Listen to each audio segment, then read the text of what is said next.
Bien aimé, le thème de ce matin, c'est dans le verset 12, où la Bible démontre que Caleb, après 40 ans, écoutez bien, peuple de Dieu, 40 ans de patience, Caleb prend conscience que aujourd'hui, c'est le moment de réclamer sa bénédiction. Moi, je trouve ça trop beau.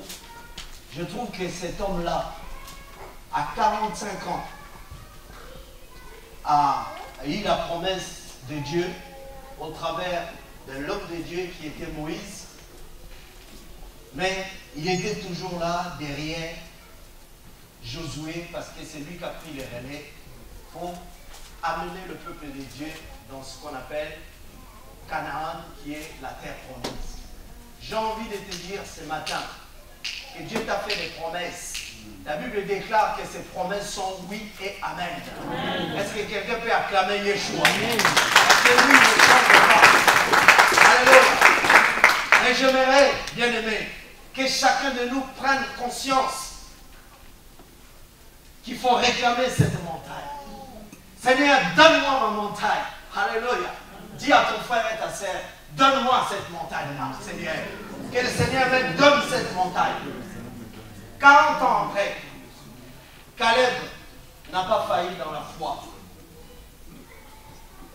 Bien aimé, nous allons parcourir la parole de Dieu et nous allons comprendre aussi quelle était vraiment la signification de cette montagne d'Hébron. C'est très important. Parce que souvent, on se donne de mauvaises habitudes. On veut que les choses de Dieu soient, ça roule comme quand on ouvre un robinet, l'eau coule tranquille, toi tu fais rien du tout. Mais vous allez voir que cet homme a fait un travail énorme, extraordinaire.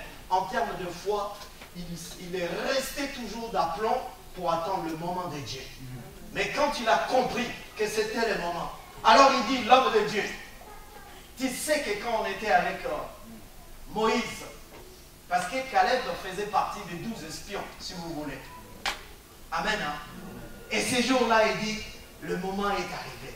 Donne-moi cette montagne.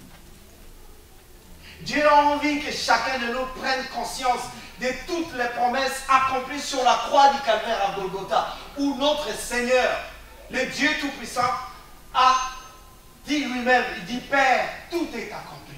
Mais qu'est-ce qui a été accompli? C'est ce que Jésus lui-même a récupéré pour toi et moi. C'est ce que Jésus a accompli sur la croix du calvaire à Golgotha. En termes de délivrance, dans tous les aspects de ta vie. Tout est en Christ. Est-ce que ce matin, quelqu'un peut se lever par la foi pour dire, Seigneur, donne-moi cette montagne. J'ai longtemps espéré. Je perdurerai dans la foi. Seigneur, mais aujourd'hui, je vais accéder à cette montagne. Alors, c'est important, comme on avait dit il y a 40 ans, mais qui est Caleb?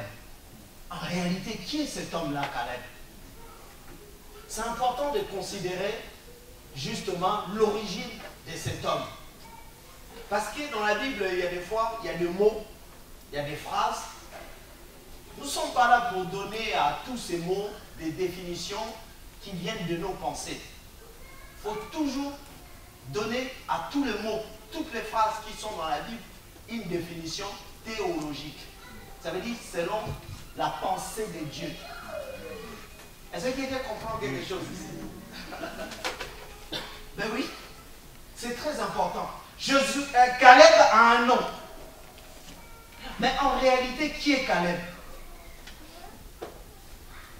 Première chose, Caleb n'est pas un Israélite de naissance. Alléluia. Mais c'est un étranger. La Bible dit qu'au premier verset du chapitre 14, voici ce que les enfants d'Israël reçurent en héritage dans le pays. Non, c'est au verset 6, pardonnez-moi. Les fils de Juda s'approchèrent de Josué à Gilgal et Caleb, le fils de Jéphiné, les Kénisiens. Vous voyez bien le mot Kénisiens. Alors, Kénisiens, c'est les noms qu'on avait donnés au père des Caleb. Donc à l'origine, c'est dans Genèse au chapitre 15 au verset 19 où on voit que les Kénisiens en réalité viennent d'un pays qui est dans la Palestine avant l'arrivée des Hébreux et on appelle ces pays-là Kéniens. Si vous vérifiez dans vos Bibles, dans Genèse chapitre 15 au verset 19, vous allez voir le mot Kénien qui vient de Kénésien. Donc, qu'est-ce qui s'est passé? En réalité, à un moment donné, au temps d'Abraham, déjà plus loin encore, quand Abraham avait reçu la bénédiction de prendre possession des Canaan, vous savez que Sarah, sa femme, a été enterrée dans cette région, comme par hasard, en Hébron. Et ce que je voulais dire, c'est que quand les Hébreux ont pris possession des Kéniens, eh bien, à partir de là, ils ont adopté une partie des Kénésiens qui étaient restés, d'où est sorti notre fameux Caleb. Donc en réalité, il est adopté par une tribu plus tard des 12. Lui, il fera partie de la tribu de Juda. C'est ce que nous voyons au verset 6 du chapitre 14. C'est clair. La Bible est claire là-dessus. La Bible dit le fils de Juda. Ça veut dire au pluriel le fils de Juda. Puisque pour prendre possession de la terre promise, il a fallu que les 12 tribus départagent Canaan. Est-ce que vous comprenez cela? Alors, Caleb, du coup, était mis parmi les fils de Juda. Parce que la Bible déclare au verset 6, les fils de Juda s'approchèrent de Josué à Gilgal et Caleb. Pour souligner en même temps et Caleb, que Caleb, en réalité, c'est un étranger. Mais comme il est adopté dans la tribu de Juda, du coup, il représente, il est parmi les gens de Juda. Et donc, il fait partie de cette tribu-là. Et c'est lui qui réclame. Donc, il représente Juda. Rappelez-vous, rapidement, quand Moïse avait envoyé les 12 espions pour explorer les pays, donc, chaque personne représentait sa tribu. Donc, Caleb faisait partie aussi des 12, puisqu'il n'y avait que 2 personnes qui avaient donné la vision de Dieu, qui était le fait que, puisqu'il y avait, les 10 autres avaient vu des hommes géants, des personnes bizarres, et ils ont compris que cette terre-là ne peut pas être la terre promise. 2 personnes qui ont eu une autre vision, c'était Josué et Caleb. Donc juste pour confirmer que Caleb représentait bien la tribu de Juda. Alors, puisqu'il est étranger, ce qui nous intéresse, c'est de considérer que Caleb, pour qu'il soit accepté dans cette famille-là de Juda, son nom, Caleb, si vous regardez, vous faites des recherches, veut dire chien. Est-ce que quelqu'un comprend quelque chose? Le nom de Caleb veut dire chien, tout simplement. Alors, ça paraît comme ça, son nom, il va porter le nom de chien, mais en réalité, ça ne serait peut-être pas ses parents qui lui ont donné ces noms-là. Est-ce que quelqu'un me suit ici? Parce que ça a un sens péjoratif. Donc, les noms chien, dans la tribu ou dans la culture juive, voulait tout simplement dire un étranger, quelqu'un qui n'avait pas accès à la parole de Dieu, il vivait comme un animal. Alléluia. Du coup, les chiens représentent l'impureté. Comme c'est quelqu'un qui ne reconnaît pas les choses de Dieu, un chien c'est quelqu'un qui peut manger, il vomit, il récupère ses vomissures. Quelqu'un me suit ici? Amen. Alors, l'expression chien était attribuée à des gens qui étaient en dehors de la parole de Dieu. Donc, autrement dit, Caleb qui porte un surnom, on ne va pas dire nom, mais surnom de Caleb, ça lui a été donné par mépris, par des gens qui les connaissaient dès son origine. Ils savent que c'est un étranger. Donc toi tu es un chien. Bien aimé, je veux que tu comprennes quelque chose. C'est que le monde peut te traiter de tous les noms qu'ils veulent. Quelqu'un peut te dire tu es un chien, tu ne connais pas les choses de Dieu, tu es rien du tout, tu vaux rien du tout, tu viens peut-être de telle ou telle famille, mais c'est une famille pauvre, on peut dire n'importe quoi sur toi. C'est ce qui était le cas de Caleb. Mais cet homme, je souligne bien, n'avait pas fait cas à toutes ces choses-là, parce qu'il a adhéré à la parole de Dieu. Ce que les hommes pensaient de lui, ils s'en foutaient carrément. Lui, il a dit, puisque le Dieu d'Israël est le vrai Dieu, alors il devient aussi mon Dieu. Et Dieu l'a adopté, et Dieu l'a élevé dans une tribu, la plus élevée de 12 tribus, la tribu de Juda. Et dans cette tribu, la Bible nous dit dans Michée chapitre 5, verset 1er, ô toi, Ephrata, Bethléem, petite de toutes les villes, c'est là la ville de Juda où naîtra le Fils de l'homme qui est Yeshua Hamashiach. Amen. Est-ce que vous comprenez cela? Donc du coup, Dieu va prendre Josué, Caleb, il va l'élever dans le rang de Juda. Est-ce que vous savez que Juda, c'est la patrie du roi David, où Dieu lui-même avait dit à David, il dit, c'est ton royaume, c'est le fils de David qui va régner dans le royaume de Dieu. Et le rejeton de David, c'est Yeshua Hamashiach lui-même, qui est le roi des rois. Quelqu'un peut applaudir. Dieu veut simplement te dire, les gens peuvent dire n'importe quoi sur toi. Tu faisais peut-être pas partie de la famille de Dieu. La Bible dit autrefois, nous sommes des païens. Autrefois, nous ne sommes pas juifs par la race. Nous n'avons pas accès directement à la grâce de Dieu, mes amis. Ça nous parle aussi. Mais par Yeshua, Dieu nous a aimés. Dieu nous a adoptés. Dieu nous a placés dans son église. Dieu nous a placés dans son royaume. Parce que Dieu voit Jésus-Christ en nous. Mais autrement dit, ceux qui étaient privilégiés, c'est les juifs. Parce qu'en termes de race, c'est un peuple d'élection. Est-ce que quelqu'un comprend la parole de Dieu? C'est trop fort, mes amis. Tu étais étranger, mais Dieu t'adopte et il te lave. Peu importe ce que les gens vont dire de toi, mais Dieu a un plan pour toi. Amen. Dieu veut que tu comprennes qu'il peut t'élever et te faire rentrer dans son royaume, Amen, dans son lignée, parce qu'il est Dieu. J'ai connu encore une personne dans la Bible, mes amis, qui s'appelle Rahab la prostituée. Est-ce que vous savez qu'à son origine, Rahab, elle est de Jéricho, donc c'est des étrangers. Mais la Bible déclare que Rahab, quand le peuple d'Israël devait, avec Josué, prendre possession de cette ville de Jéricho, Rahab s'est positionné par rapport au peuple juif. Il dit, je vais cacher les espions parce que leur Dieu, il est le Tout-Puissant. Alors j'accepte leur Dieu et de ce fait, Dieu l'a affranchi.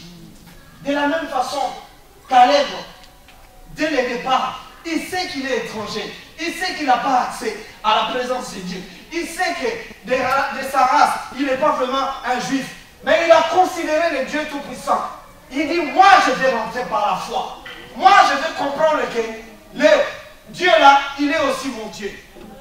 Bien aimé, je connais encore une autre personne dans la Bible qui s'appelle Ruth. Est-ce que vous connaissez les livres de Ruth? Amen. La Bible dit que sa belle-mère s'appelait Naomi. Alléluia. Amen. Mais quand Naomi est partie à l'étranger et qu'elle s'est retrouvée avec ses belles sœurs, deux belles sœurs, il y en a une qui s'appelle Ruth. Il dit, hey, maman, toi tu vas aller partir en Israël. Oui, mais tu es libre, tu peux rester ici. Hein, parce que Ruth, c'est la Moabite. Ruth, la Moabite. Elle était d'abord étrangère, mais elle a accepté le Dieu d'Israël. Elle est partie avec Naomi. Quand elle est arrivée en Israël, Dieu l'a élevée. Amen. Dieu veut t'élever ce matin. Acclame le Seigneur.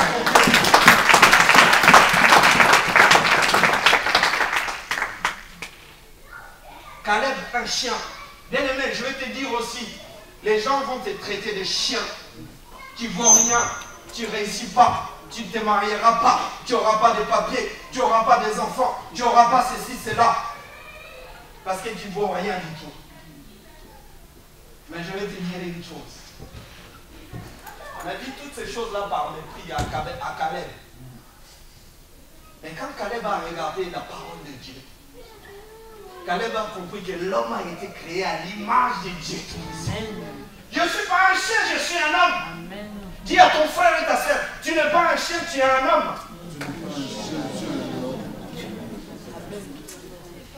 Alors si je ne suis pas un chien, que je suis un homme, ça veut dire que Dieu m'aime. Puisque l'amour de Dieu réside dans le cœur de l'homme. Peu importe ma race, peu importe ce que je suis, mais je suis créé à l'image de Dieu. Amen. Si Dieu m'a créé, que les gens disent de moi, je suis ceci, cela, je suis blanc, je suis vert, je suis jaune, je m'en fous. Ce qui est important pour moi, c'est ce que Dieu pense pour moi. Amen. Si Dieu pense quelque chose de bien pour moi, Caleb a considéré la parole de Dieu en se disant, oui, c'est vrai, je suis étranger, ceci, cela, tout et tout. Oui, mais ça, c'est vous qui le dites. Je ne suis pas un chien. Alléluia. Je ne suis pas étranger. Pour vous, je suis étranger. Mais je veux me remettre à mon Dieu. Dieu, si tu m'as créé à ton image, ça veut dire que je suis un homme. Si je suis un homme, c'est que tu as un plan pour moi. Jérémie nous dit, j'ai un plan pour vous. J'ai formé un plan. Un plan de paix, de bonheur et non de malheur. Alléluia. Si tu es un humain, Dieu a un plan pour toi. Bien aimé, il faut espérer. Il faut aller plus loin. Tu n'es pas un chien. Il y a une femme dans la Bible. C'est une syro-phénicienne. Viens voir Jésus. Il dit, maître, tu peux intervenir dans ma vie. Jésus regarde cette femme-là. Il dit, hé, écoute-moi bien. On ne peut pas donner la nourriture des enfants aux chiens. Est-ce que Jésus est en train d'insulter cette femme? Non. C'est une expression, je vous dis, qui était utilisée en Israël, qui voulait tout simplement dire, toi tu es chien, mais ça veut dire que tu es étrangère, tu n'as pas connaissance de la valeur de la parole de Dieu. C'est du gaspillage de te donner cette parole-là, parce que c'est réservé à mes enfants. Mais cette femme regarde Jésus, donc je suis étrangère, d'accord.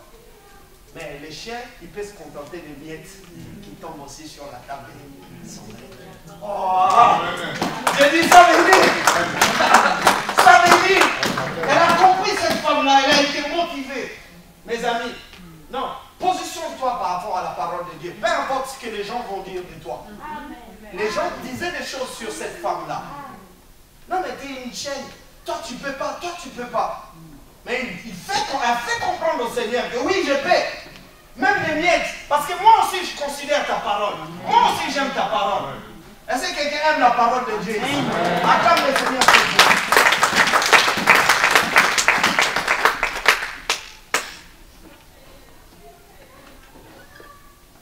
Josué avait peu de valeur aux yeux des hommes. Mais c'est un grand aux yeux de Dieu. Vous comprenez, à 40 ans, mes amis, 40, on va lire la parole de Dieu. Je vais le lire rapidement.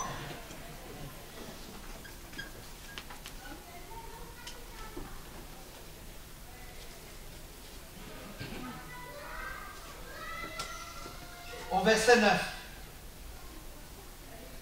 Et ce jour-là, je cherche là où c'est marqué 40 ans. Quelqu'un a trouvé, hein, parce que des fois je... Verset 7. J'étais âgé de 40 ans lorsque Moïse, serviteur de l'Éternel, m'envoya des Kadès Barnéa pour explorer le pays et je lui fis un rapport avec droiture de cœur. C'est trop fort ça. Mes frères qui étaient montés avec moi découragèrent le peuple. Mais moi, j'ai suivi pleinement la voie de l'Éternel, mon Dieu. Et ce jour-là, Moïse gira en disant, le pays que ton pied a foulé sera ton héritage à perpétuité pour toi et pour tes enfants, parce que tu as pleinement suivi la voie de l'Éternel, mon Dieu. Maintenant, voici, l'Éternel m'a fait vivre comme il l'a dit, il y a 45 ans que l'Éternel parlait ainsi à Moïse lorsque Israël marchait dans les déserts. Et maintenant, voici, je suis âgé aujourd'hui de 85 ans, ça veut dire 40 ans plus tard. Je suis encore vigoureux comme un jour où Moïse m'envoya. J'ai autant de force que j'en avais alors, soit pour combattre, soit pour sortir et pour entrer. Un homme, 40 ans, bien aimé. J'ai envie que chacun de nous prenne conscience un peu de cette longueur de temps. 40 ans, qu'est-ce qui s'est passé dans sa vie? Sa chair a commencé à vieillir, mais la Bible déclare que sa foi n'a pas vieilli. Amen. Alléluia. Amen. Son corps a commencé à user, mais Caleb avait toujours la fidélité envers son Dieu. Il dit, Dieu, je vais te servir encore, parce que j'ai la force. Imaginez-vous, un homme de 85 ans qui se tient devant l'Éternel pour dire, Seigneur, je vais encore te servir, je peux combattre des gens. Pendant que la jeunesse est là, quand on leur dit chanter, faites ceci, cela pour le Seigneur, les gens ils trouvent le prétexte. Est-ce que vous comprenez cela, mes amis? Pendant que c'est la jeunesse qui prend les relais des choses de Dieu. Mais là, Caleb est en train de nous donner une claque. En disant au Seigneur, 85 ans, Seigneur, j'en veux encore, je vais te servir encore, je suis là pour toi. Bien aimé, quand nous lisons dans l'Apocalypse en termes d'amour, Apocalypse chapitre 2, la Bible dit, ce que j'ai contre toi, c'est que ton amour,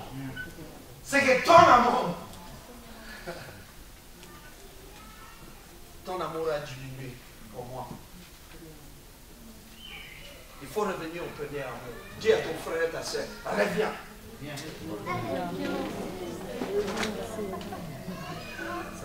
Si c'est la première fois qu'on se convertit au Seigneur, on va un peu tous azimuts dans toutes les églises. On témoigne de gauche à droite, tout et tout.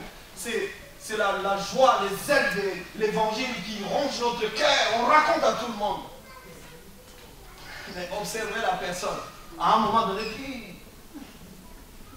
c'est comme si on a gonflé un ballon et dès qu'on enlève l'air qui était dedans, ça panne direct. Et puis il n'y a plus rien. Oui, mais je croyais que je devais parler en langue, comme si le parler en langue était plus important vraiment dans la vie. C'est qu'un aspect des choses. Ce qui est important, c'est de pratiquer la justice de Dieu. Amen. Si vous lisez la Bible, les langues, tout ça, toutes les bénédictions spirituelles disparaîtront, c'est ce que la Bible dit. Alléluia. Amen. Disparaîtront quand nous serons dans la présence de Dieu, puisqu'il n'y aura plus besoin. Tu n'auras plus besoin de prophétiser devant le Seigneur, puisque le maître est là. Amen. Alléluia. Amen. Mais que tu comprennes une chose, 40 ans, Caleb a vécu des difficultés comme tout le monde. Mais ce jour-là, il dit, j'ai encore l'énergie, j'ai encore la force. Oh, que Dieu te donne l'énergie, mon frère, ma soeur. Que Dieu te visite. Amen. Que tu ne t'endors pas spirituellement. Amen. Réveillez-vous. Il n'y a plus de prière dans vos maisons. On ne s'engage plus dans les œuvres de Dieu. On est là à regarder Secret Story. On est là à passer du temps dans des films qui ne donnent rien du tout. C'est des distractions, mes amis. Les diables vont faire tout pour nous endormir. Il y a des choses, le diable va les utiliser pour nous endormir spirituellement. Ça peut être le boulot aussi des tyran. Seigneur, tu sais très bien. Hein? Le pasteur Marcello qui était passé là, il nous a fait une petite démonstration. Tu commences à prier, tu vas dire Amen le matin quand tu vas te réveiller. Dire Amen. Oh Seigneur, tu sais toutes choses. Oui, bien sûr, le Seigneur sait toutes choses. Mais c'est le même Seigneur qui dit, demandez, on vous donnera. Mais toi, tu continues à dire, oui, mais le Seigneur sait toutes choses. D'accord, continue comme ça.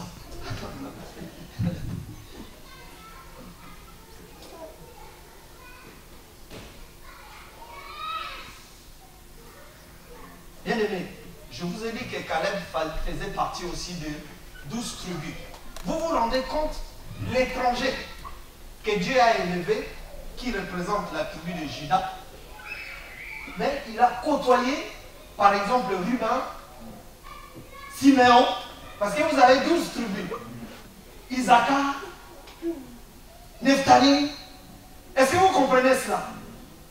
Parce que toutes ces tribus-là, les 12-là, représentent vraiment la nation d'Israël. Donc, les gens qui ont reçu la parole de Dieu. Donc, eux, il n'y a rien à dire. Dès qu'il est question spirituelle, ah, ils sont là présents. Mais ces jours-là, Moïse les a pris 12. Il les a envoyés pour explorer le pays. Les Siméon, le Ruben, ceux qui devaient vraiment garantir Moïse, que Moïse, le pays là, c'est vraiment le pays qui coule le lait et le miel. Mais c'est un étranger qui donne un bon message de Dieu. L'étranger, il dit oui. Nous avons visité, on n'a pas vu des géants. C'est vraiment le pays où coule le lait et le miel. Dieu cherche les Caleb. Dis à ton frère et ta soeur qui marchent par la foi. Il y a des gens qui voient que des difficultés dans leur vie. Dès qu'il y a un moindre problème, oui, lui là, il m'a fait ça. Ah, je ne viens plus à l'église. Quelle est des difficultés? Qui n'a pas de difficultés ici dans sa vie? Tout le monde a des difficultés. Mais mon frère, ma soeur, si tu veux passer outre, si tu veux être au-dessus de tes difficultés, sois en Christ et vois comme Christ voit. Si tu vois que des difficultés partout, tu t'en sortiras pas. Dieu nous a donné déjà la réponse. Il faut prier sans cesse. Acclame le Seigneur que Dieu. Il n'y a pas de prière.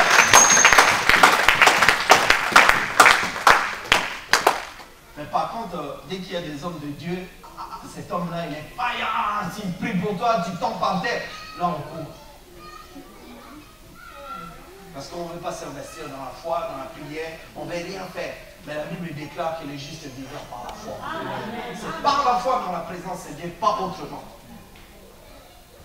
40 ans après, cet homme, rempli de l'énergie encore, la force, il dit, je peux combattre Josué.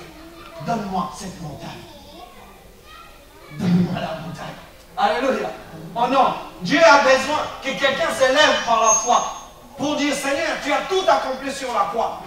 Je suis malade. Mais 1 Pierre 2, 24 dit, Christ par ses meurtrissures vous a guéri de toute maladie. Est-ce que quelqu'un peut se lever, même dans sa maladie, à dire, Seigneur, tu peux le faire aujourd'hui. Amen. Je peux avoir cette montagne-là de la guérison. Amen, amen, amen. Si vous comprenez cela. Amen. Jésus a tout accompli. Vous voulez, comment dirais-je, faire mourir encore le Seigneur. Il est mort une fois, ressuscité, il vit.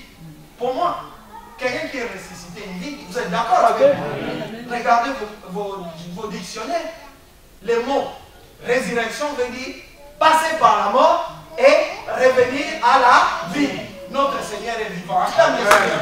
Il est vivant. Alléluia. Fais intervenir Jésus, tu verras. Ta vie va changer. Aie confiance en lui. Fais confiance et tu verras que Dieu est Dieu. Alléluia.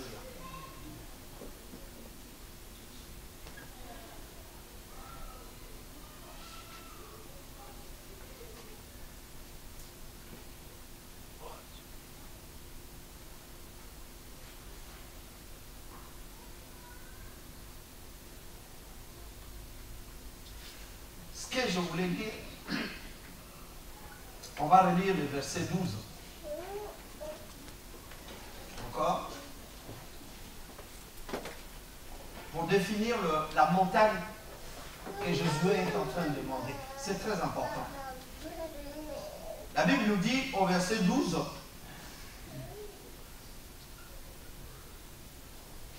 Caleb dit à Josué, donne-moi donc cette montagne dont l'Éternel a parlé dans ces temps-là. Car tu as appris alors qu'il s'y trouve des Anakim et qu'il y a des villes grandes et fortifiées. Il poursuit, l'Éternel sera peut-être avec moi et je les chasserai comme l'Éternel a dit. Ah, là on commence à voir un peu plus clair. Alors, cette montagne, c'est quoi cette montagne d'Hébron? Parce que Josué réclame cette montagne-là. Mais il se trouve qu'au verset 12, la Bible dit que cette montagne dans cette montagne habitent les fils des Anakim. Les Anak, ça veut dire que c'est des géants qui habitent dans une ville. Mais cette ville-là, Dieu a donné à Caleb déjà cette ville-là. Ah, mais Seigneur, comment tu peux me donner une bénédiction, mais en même temps, il y a des hommes géants? Est-ce que vous comprenez cela? Bien aimé, vous voulez tout ce qui est tranquille. Ça veut dire, ah oui, Dieu m'a béni, béni soit notre Dieu le Père, il nous a bénis de toutes sortes de bénédictions spirituelles, donc tu fais rien, tu arrives tranquille, tu te sers, non, ça ne marche pas comme ça. Est-ce que vous comprenez la parole de Dieu? La vie, elle est faite des combats, des difficultés, des souffrances, mais pour s'en sortir, il faut avoir la foi. Parce que la foi ne peut pas te trahir, parce que la foi est régie par la parole de Dieu. Puisque c'est Dieu lui-même qui a dicté cette parole. Si tu te maintiens dans la foi, tu verras ce que Dieu t'a dit, malgré l'opposition, l'adversité, les difficultés, tout ce qui peut y arriver. Caleb prend conscience que dans cette montagne, il y a quoi? D'après le verset 12, il y a des fils des Anakim. Donc ça veut dire qu'il y a des difficultés. Est-ce que vous me comprenez? Mais lui, il dit, donne-moi cette montagne. Oh, j'ai envie de dire à quelqu'un que si Dieu te dit quelque chose, malgré les difficultés, fonce, parce que Dieu sera avec toi. Quelles que soient les difficultés, Dieu va être avec toi. En fait, la montagne de Bon, c'est une ville qui est montagneuse, et dans cette ville habitent des hommes bizarres, donc comme les fils des Anak. Mais le problème, c'est que Josué va remettre cette ville au point de vue spirituel. Parce que Dieu lui avait dit, partout où tu fouleras tes pleins de vie, je te le donne. Il dit, donne-moi ma montagne. Ta montagne est là. Ils ont fait appeler toute l'assemblée. Il dit, bon ben, au nom de l'Éternel, puisque Dieu l'avait déjà promis par son serviteur Moïse, Caleb, voici ta montagne. Mais dans cette montagne, il y a encore des gens, des hommes. Bien aimés, toutes nos bénédictions spirituelles nous a été déjà données dans les ciels, dans les lieux célestes, en Christ. Amen. Que ce soit des bénédictions matérielles que tu vas accéder, Dieu te les a déjà données. Mais il faut que tu combattes. Est-ce que quelqu'un me suit? Il faut que tu combattes. Dis à ton frère et ta soeur, il faut que tu combattes. La dernière, il y a un jour, j'avais donné un message où je vous ai démontré qu'il y a des combats, c'est toi qui vas combattre, mais il y a des combats, c'est l'Éternel lui-même qui combat pour toi. Quand le peuple d'Israël sont arrivés devant la mer Rouge, là, il n'y a rien à faire. La mer, c'est tellement vaste et tout. Comment veux-tu combattre? Tu n'as rien à combattre. Pharaon, qui représentait Satan, était en train de le poursuivre. On ne peut pas combattre Satan. Nous, on n'a pas la force de combattre Satan. Ces combats-là appartiennent à Yeshua. C'est lui qui combat pour nous. Et Dieu dit à son peuple, il dit, les Égyptiens que vous voyez, vous ne le verrez plus jamais. Mais moi, je vous dis, gardez le silence parce que ces Égyptiens-là, moi, je combattrai pour vous, gardez le silence, ces Égyptiens-là, vous ne le verrez plus. Quand tu dors la nuit, là, tu es en train de ronfler, tu n'as même pas prié. Est-ce que tu te réveilles encore pour combattre? Et niet. C'est Dieu qui combat pour toi. C'est Jésus qui met des anges qui campent autour de toi, qui te préservent au danger, qui combat pour toi. Je te dis, attends le Seigneur pour toi. C'est lui qui combat pour toi. Mais écoutez bien, peuple de Dieu. On arrive dans Exode chapitre 17. La Bible dit que Moïse est monté à la montagne. Il lève ses mains, il commence à prier. Pour était de l'autre côté et Aaron. Josué était au fond en train de combattre Amalek. Dieu dit à Moïse, Moïse, combat Amalek. Alléluia. Amen. Dieu dit à Moïse, il dit, Moïse, combat Amalek. Dieu ne dit plus, je vais combattre pour vous, gardez le silence. C'est pour ça que je vous dis, il y a des combats que toi tu vas combattre. Et il y a des combats que le Seigneur combat pour toi. Amen. Alléluia. Amen. Tu as, par exemple, pris l'habitude de voler dans les grandes surfaces. C'est Dieu qui va combattre pour toi? Non. Ou c'est toi-même qui vas faire tout pour prier pour arrêter de voler? On va détailler tout ça. On va comprendre qu'est-ce qui représente les Anakim. Alléluia. Ah, ils sont dangereux. Hein? Mais en même temps, ils peuvent partir tranquilles si tu obéis à la parole de Dieu. Parce que spirituellement, celui qui est reconnu aux yeux de Dieu, c'est à celui qu'on a remis la bénédiction. Caleb, on lui a donné déjà Hébron, d'une façon spirituelle. Mais il peut ne pas prendre possession. Attention. La condition que Dieu avait donnée à Josué pour explorer et prendre possession des Canaan, c'était quoi? Partout où tu fouleras tes plaques de biens, je te le donne. Il a avancé, il a attaqué la première ville qui était Jéricho. Il y avait une grande muraille. Qu'est-ce qui s'est passé? Dieu donne les directives. Il dit, Josué, contourne ça 7 fois et je vais faire tomber cette ville. La première ville qui était barricadée, mais une forteresse énorme, c'était Jéricho. Une ville développée, il y avait tout. Les gens attendaient Josué. Mais Josué, par la foi, il avance.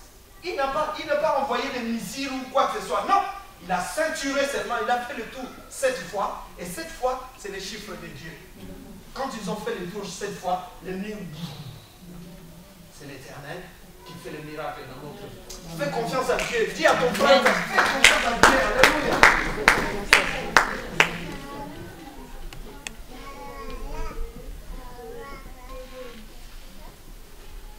Donne-moi cette montagne. Amen, amen. En même temps, la montagne représente l'opposition. La montagne représente l'obstacle. Bien aimé, je vais rencontrer des obstacles dans ma vie. Mais il ne faut pas que je pleure. Parce que Dieu est avec moi. Un jour, je disais à un frère, je dis, quand David dit, je lève les yeux vers la montagne, d'où me viendra le secours?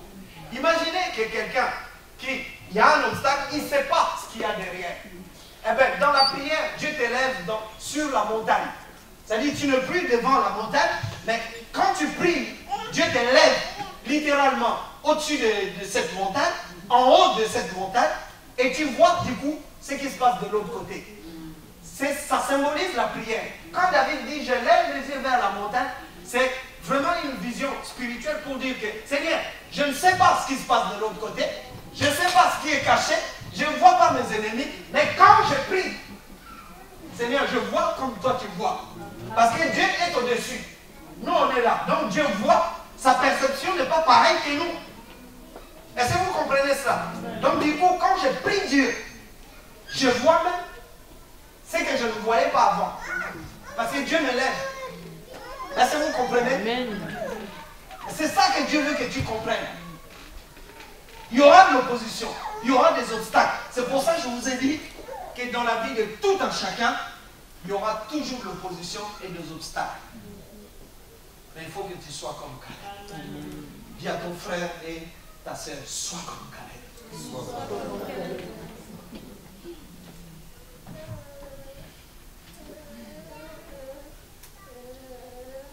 Alors la Bible dit aussi qu'il y avait des géants. Oh Seigneur. Seigneur, pourquoi il y avait tant de géants alors que tu nous as bénis? Les enfants de Dieu aujourd'hui veulent tout facilement. Tout, mais tout tranquille. T'arrives, tu pries aujourd'hui, demain, tu es déjà directeur dans une banque. Sans attendre. Mais cet homme a attendu pendant 40 ans. Mais il a savouré sa bénédiction. Parce qu'il vient de loin. Alléluia. Et par son origine, et Dieu l'a élevé jusqu'à représenter toute une tribu. Et pas n'importe quelle tribu, la tribu de Juda, c'est énorme. Moi, j'admire la foi de cet homme. Mais la Bible dit, il savait qu'il y avait des géants. Je vais aller plus loin, j'expliquerai quelque chose. Quel est ton géant?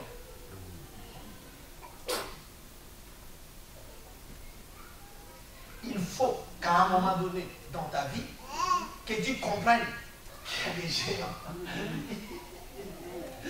Soit ils vont te faire peur et tu laisses tomber l'affaire, les choses de Dieu, c'est fini. soit tu es comme Caleb, tu dis, donne-moi ma bénédiction. Même s'il y a des géants, mais Seigneur, par ton aide, ces géants-là vont déguerpir au nom de Yeshua. Amen. Amen. On a expliqué qu'une montagne peut symboliser l'opposition, les obstacles, les difficultés, ainsi de suite. Mais les géants, c'est quoi les géants? Prenons l'exemple d'une personne, quand, justement, qui aime beaucoup le sexe. Ton géant, c'est le sexe. Quelqu'un comprend ici? Amen. Tu es marié, tu vas encore ailleurs. Mais tu veux recevoir une bénédiction de Dieu. Arrête de tricher. Dis à ton frère et ta soeur, arrête de tricher. Débarrasse de ces géants-là. Parce que Dieu t'a donné déjà l'autorité. Dieu t'a lavé, il t'a purifié. Dieu veut que tu sois propre. Dieu veut que... Oh my God. La Bible dit que nous sommes devenus le temple du Saint-Esprit. Là où Dieu vit, où il habite, il n'y a pas de souillis. Respecte la parole de Dieu et tu verras que ton Dieu est Dieu. Le problème c'est que comme on ne respecte pas, et quand on va commencer à prier, ça se trouve même l'esprit de prostitution. Quand tu dis, et je te dis, quitte ma vie au nom de Jésus, dis je ne quitte pas. Ah bon, pourquoi tu ne quittes pas? Mais lui, parce que tu n'obéis pas. Je me plais chez toi. Chez toi, je fais ce que je veux. Je vous ai raconté un jour, bon, c'est un païen, on va dire ça comme ça. Je ne veux pas dire que c'est un chien, mais c'est un païen. Un frère que, bon, dans le sang, ben, en termes de race, je respecte, un compatriote. Il prend le bus, comme tout le monde, il a une destination. Alléluia. Mais il se trouve qu'à mi-chemin, alléluia, il voit une jeune fille à l'arrêt du bus. Il regarde ça. Non. Et la Bible dit, nous n'avons pas à lutter contre les sang et la chair, mais contre les autorités, les dominations. Oh! Bien aimé, faisons attention. La personne a une destination, mais à mi-chemin, il regarde comme ça, je vais descendre. Et il a pris. Oui, je vais descendre. Et il descend, il va vers la jeune fille. Si je peux avoir un peu. Juste pour draguer et puis aller à fond pour lui dire, oui, t'es jolie, des conneries comme ça, tout et tout. Après, pour finaliser, c'est que le diable a mis dans son cœur. Il faut que tu arrêtes ces habitudes-là au nom de Yeshua. Amen. Ben oui. Les fantasmes. Vous connaissez le mot fantasme? C'est faire des images soi-même par rapport à des clichés, des petits clichés, tu t'imagines des choses. Tu es dans la parole, reste dans la parole au nom de Jésus. Dieu ne peut pas te visiter. Quand tu pries, tu penses à autre chose. Quand tu te fais des clichés comme ça, tout et tout, ton esprit, du coup, est envahi par la mauvaise pensée. Et ça va provoquer ce qu'on appelle cette forteresse. La Bible dit, si on engendre le mal dans nos cœurs, et le mal, quand tu conçois, et c'est là qu'on peut pécher. Tu ne peux pas pécher sans avoir pensé déjà dès le départ à quelque chose. Donc du coup, Dieu ne peut pas te tenter. La Bible dit, on est tenté par notre propre convoitise. Et la convoitise, quand elle engendre, c'est là qu'il y a le péché. Donc un homme de Dieu, un enfant de Dieu. Alors vous allez me dire, ah ouais, mais donc, donc ça veut dire que même pas une mauvaise pensée, si. Parce qu'on est humain. Les gitans ils disent, on ne peut pas empêcher l'oiseau de voler, mais on peut lui empêcher de faire un nid. Ça veut dire que dans moi, il y a cette nature pécheresse que je ne peux pas éradiquer, mais j'ai simplement, en Christ, puisque je suis né de nouveau, j'ai pris conscience que toutes les mauvaises pensées qui vont passer dans mon esprit, d'une manière ou d'une autre, si je ne les chasse pas, ça va me détruire. Ça va influer sur moi. Est-ce que quelqu'un est d'accord avec moi? Donc, je ne peux pas empêcher je ne peux pas m'empêcher, je vais dire ça comme ça, de frôler, admettons, une mauvaise pensée traverser mon esprit, Mais je peux empêcher cette mauvaise pensée de siéger dans mes pensées. C'est là où c'est différent. Parce que l'homme est fait pour penser aussi d'une manière ou d'une autre. De la même manière qu'un oiseau, il est conçu pour voler. Donc tu ne peux pas dire l'oiseau ne vole plus. Ah non, c'est impossible. Parce que lui, il faut qu'il vole. Mais par contre, je peux empêcher un oiseau de faire un nid dans mon arbre, par exemple, qui est dans mon jardin. C'est mon droit. Je dis non, tu ne viens pas ici, je prends une pierre, un caillou, je chasse, il va partir. De la même. Oh non. Acclame le Seigneur pour Jésus.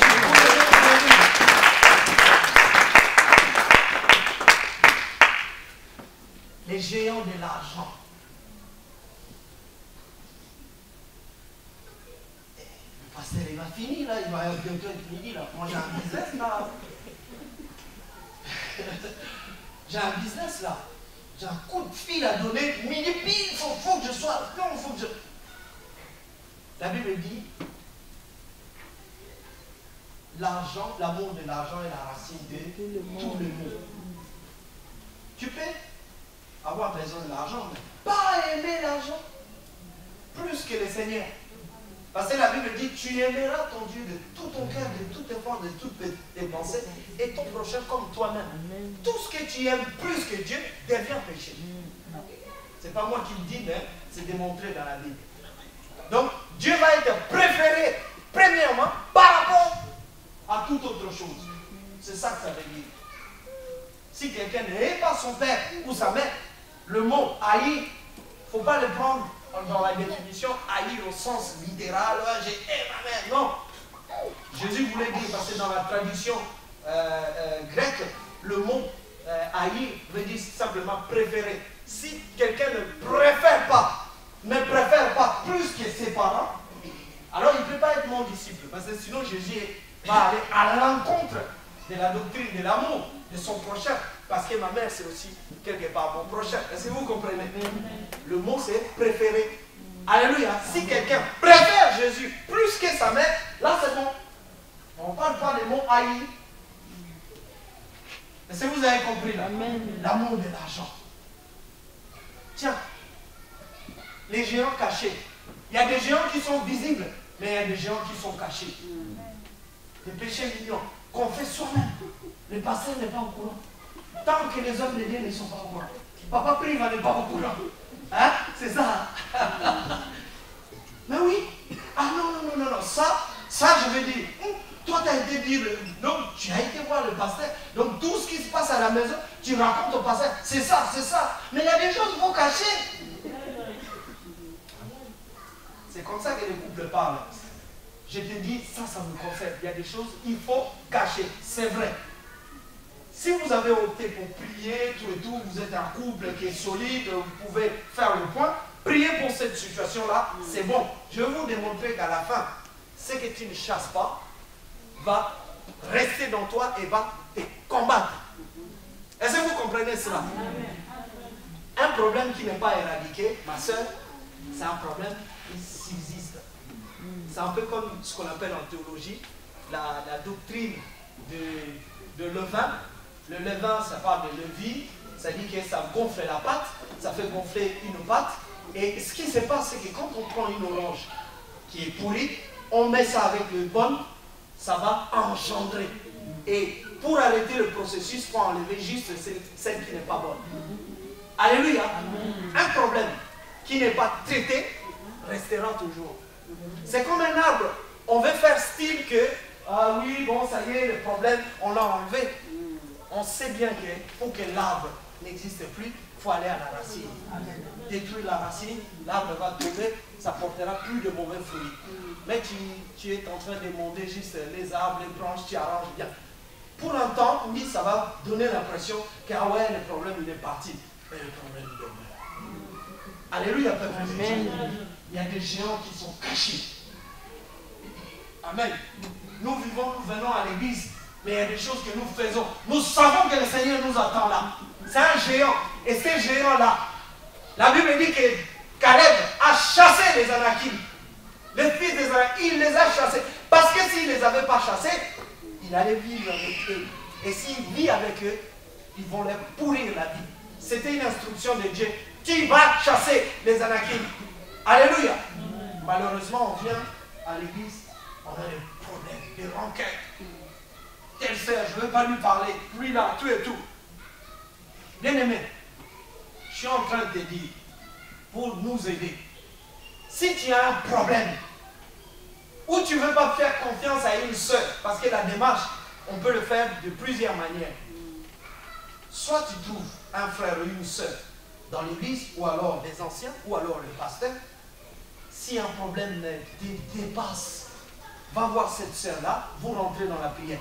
Malheureusement, il n'y en a pas beaucoup, peut-être, pour aller dans ce même sens-là. Parce que souvent, ah ouais, je connais un marabout.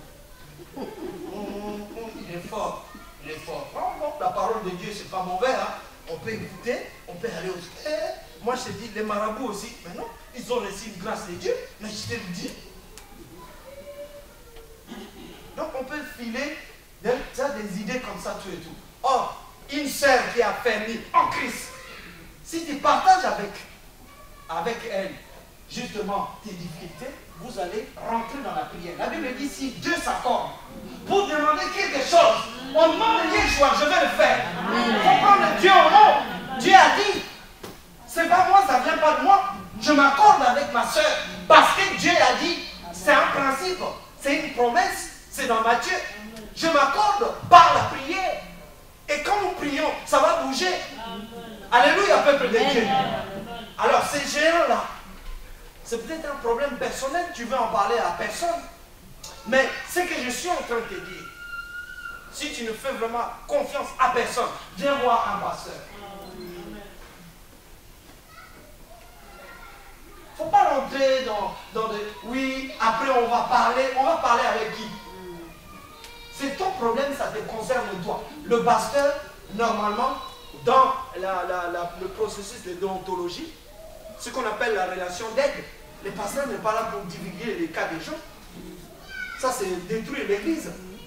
Mais en même temps, bien aimé, tu peux vivre une situation, un problème au fond de toi, qui te ronge, que tu souffres avec ça. C'est peut-être les Anakim. Oh, les Anakim, il faut les chasser.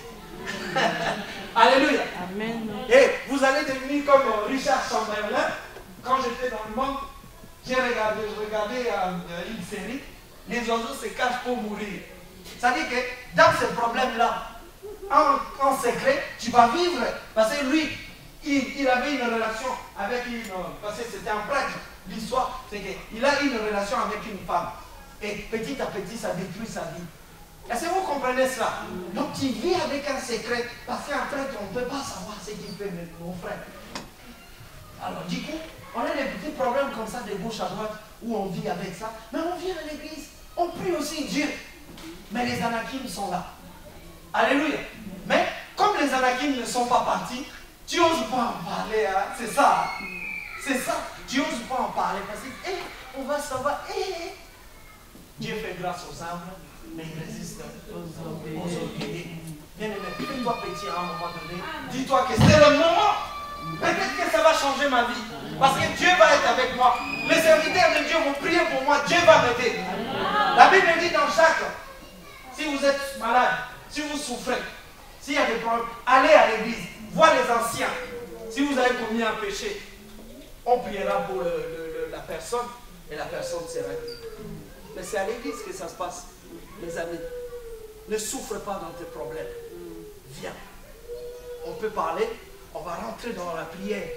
Ces poids-là, si tu les conserves que pour toi, je te dis, ça va te détruire un jour. Je vais le démontrer parce que je vais finir mon message. Est-ce que vous êtes bénis, peuple de Dieu? Amen. Caleb, c'est un vainqueur, mes amis. Amen. Je veux que vous compreniez cela. Nous allons gagner du temps.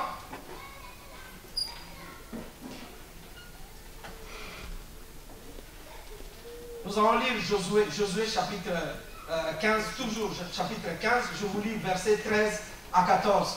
Je vais rapidement, je vais vous prendre 5 minutes pour finir mon message. Parce que je vais vous démontrer comment on va chasser et si on ne chasse pas, qu'est-ce qui se passe.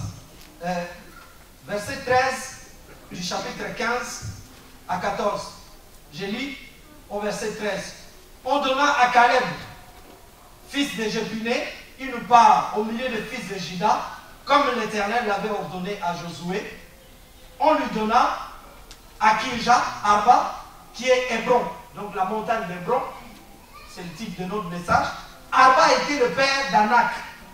Donc c'est les Anakim, les Anak qui ont justement gouverné la ville d'Hébron.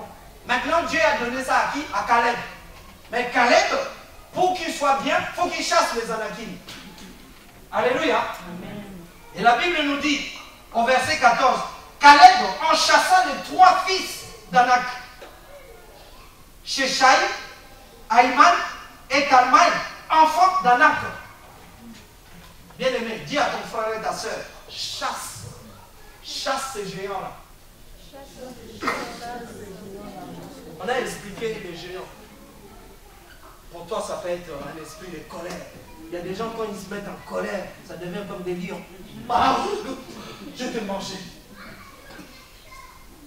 Alléluia. Chasse entre les Anak. Mais maintenant, il faut les discerner, il faut les citer. Vous avez vu, Caleb, il les a cités, il les a repérés. J'ai parlé des géants cachés. C'est toi qui le sais. Je ne vais pas rentrer dans ton cœur. Si tu veux venir m'en parler, on va prier Dieu. Ça restera entre toi et moi. Mais on priera Dieu. Dieu va t'aider. Amen, hein? Amen. Il faut procéder. Mais si tu restes avec Anak, il va te faire jouer un mauvais tour. Je connais un collègue, quand il se met en colère, on ne peut pas l'arrêter. Alléluia. On ne l'arrête pas. Ça fait comme... C'est impressionnant parce que tu as l'impression que c'est vraiment, il est habité par un esprit. Je dirais même que c'est un esprit. Parce qu'on ne peut pas les calmer. Il est en colère. Vous imaginez, Anak est dedans. C'est Anak. Même Dieu se met en colère. La Bible dit qu'il est lent la colère. Mais riche en vote. My God. Accorde au Seigneur, encore. Le Fils de l'homme. Il est lent la colère. Un problème gravissime. Mais il est en train de maîtriser ça. Parce qu'il est lent la colère. Mais attention. Quand la colère va atteindre vraiment ses limites, il est le lion de la tribu de Juda. Parce que là, quand il décide, alors là c'est grave. Alléluia, peuple de Dieu. Fais les bilans toi-même. Prends un bout de papier, commence à écrire. Je veux qu'à la fin du message, que toi-même tu dises, je vais prier là. Seigneur, je vais arrêter ça. Il y a le frère Philippe qui était passé là, qui nous avait dit, donner un peu le moyen d'oublier par exemple Paris, si Paris est mauvais. C'est un exemple. Ben, le fait de penser, si tu prends le train, tu t'éloignes directement de Paris sans que ça devienne comme une sorte d'interdit. Est-ce que vous comprenez ce que je veux dire? C'est-à-dire que Dieu m'interdit d'aller à Paris, mais je suis à Paris, donc il faut que je sorte. Ah, je ne peux pas, j'aime Paris. Mais oui, mais prends le train de Caen. Parce que sans penser à Paris, si tu prends le train de Caen, tu n'y penseras même plus, puisque le fait que le train va partir, du coup, tu commences à oublier Paris. Est-ce que quelqu'un comprend quelque chose ici? Voilà, si tu aimes ton Dieu, commence à t'affectionner aux choses de Dieu, lis la parole, chante pour Dieu, du coup, tu vas oublier tes problèmes. Tu vas oublier tout ce que tu faisais. Tu vas oublier tous tes petits problèmes. Parce que quand on chante pour Dieu, on est dans la présence de Dieu. On oublie tout ça. Je ne sais pas comment vous faites quand vous adorez Dieu. Est-ce que vous pensez en même temps au mal? Non, quelqu'un qui est littéralement en train de louer son Dieu, qui pense à Dieu. C'est pour ça que la Bible dit qu'il faut se ressourcer par des hymnes et des cantiques. Parce que quand quelqu'un prie, il ne peut pas penser en même temps. Si vraiment il chante, vraiment, il est pris par la louange, c'est impossible de penser à autre chose. C'est très important. Et donc, vous voyez, si vous ne le faites pas, ça sera grave. Alors donc, on avait dit qu'il faut chasser, Josué, ce qu'il a fait, il a pris la décision, il dit, les 3 fils des Anak, là, allez, parce qu'il les a chassés. Mais imaginez le fait que Josué ait une grâce, c'est ce que je voulais vous donner un verset avant de conclure. Vous me pardonnerez, mais je ne suis pas loin. Zacharie, je trouve que c'est très important ce verset-là. Zacharie chapitre 4, verset 7. Papa Malcolm, on va le lire rapidement. Comme ça, moi, je reste dans Josué. Et puis, je vais conclure mon message. Zacharie chapitre 4, verset 7. J'aimerais que tout le monde lise ces versets-là. Ça va vous bénir. Zacharie chapitre 4, verset 7. Nous lisons la parole du Seigneur. Qui es-tu, grande montagne, devant Zorobabel? Tu seras aplani. Tu poseras la pierre principale au milieu de tes acclamations. Grâce, grâce pour elle. Amen. Amen. Qui es-tu? Qui es-tu? Grande montagne. Ta vie a peut-être des montagnes. Dis à cette montagne-là, qui es-tu? Alléluia. Parce que toi, tu seras aplani. Le mot aplani veut dire que tu vas disparaître. Tu es grand, peut-être à mes yeux. Mais je connais quelqu'un qui est plus grand que toi, montagne. Qui es-tu, grande montagne? Je veux que tu comprennes, tu auras des obstacles, tu auras des difficultés. Dis à ces difficultés, qui es-tu? Toi qui es grand. Dans ma vie, tu es venu me pourrir la vie. L'esprit de sexe, l'esprit de prostitution, l'esprit de vol, l'esprit de critique. Qui es-tu? Qui es-tu? Tu me pourris la vie. Je sais que tu seras aplani. Est-ce que tu comprends? Amen. Jésus va t'aider. Ça va partir. Amen. Amen.